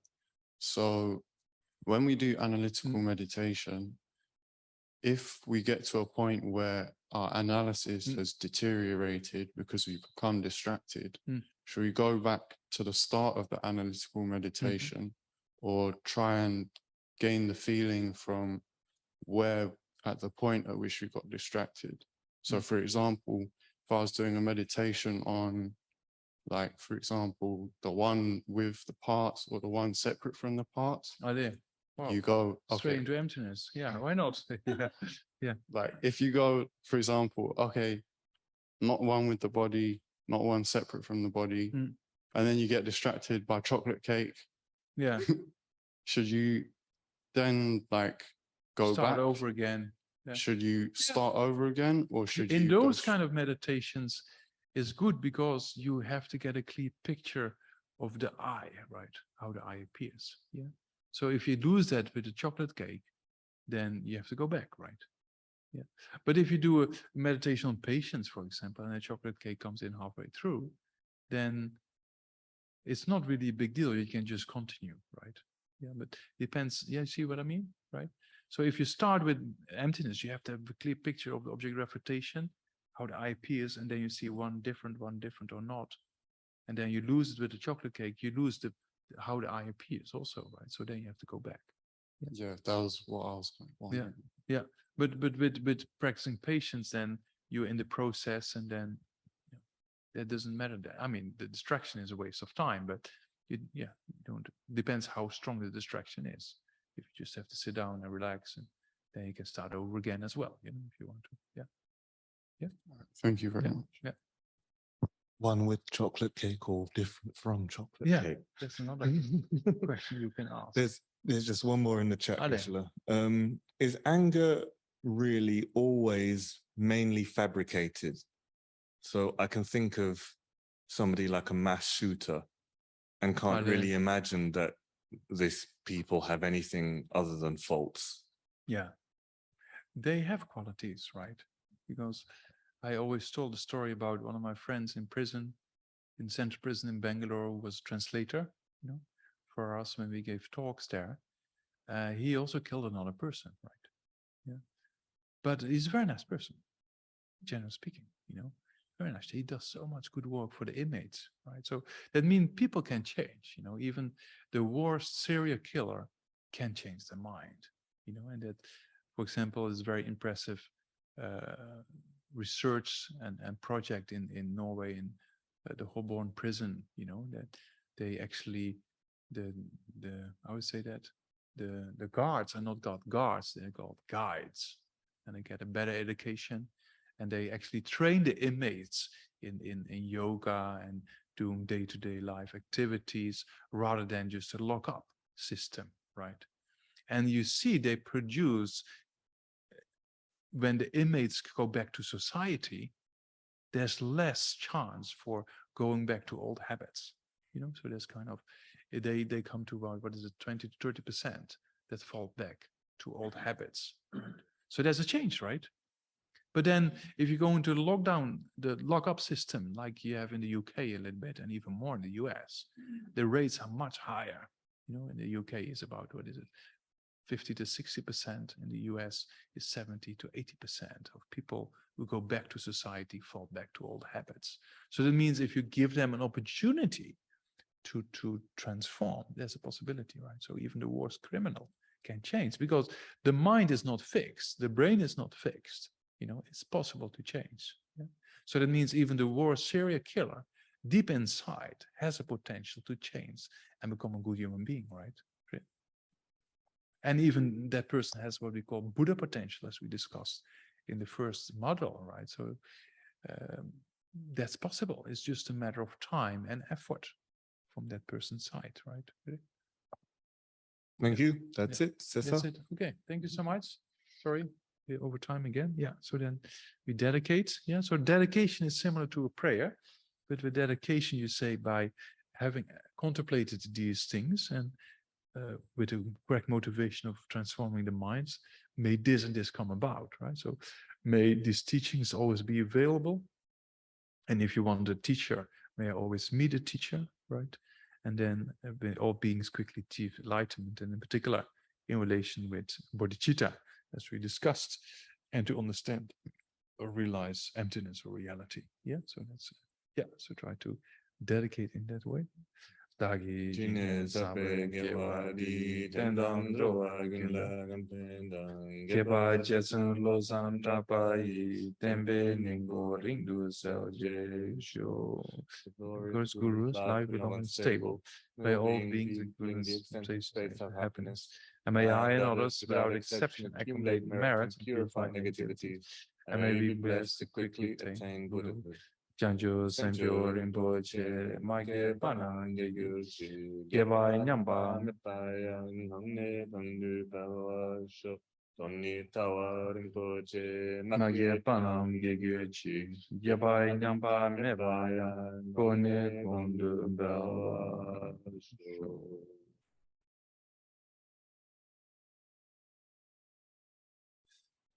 Okay, thank you so much. See you next week. Thank you. Gracias. Gracias. Yeah, muchas gracias. My Spanish friends, right? Yeah. Bye-bye. Yeah, ciao.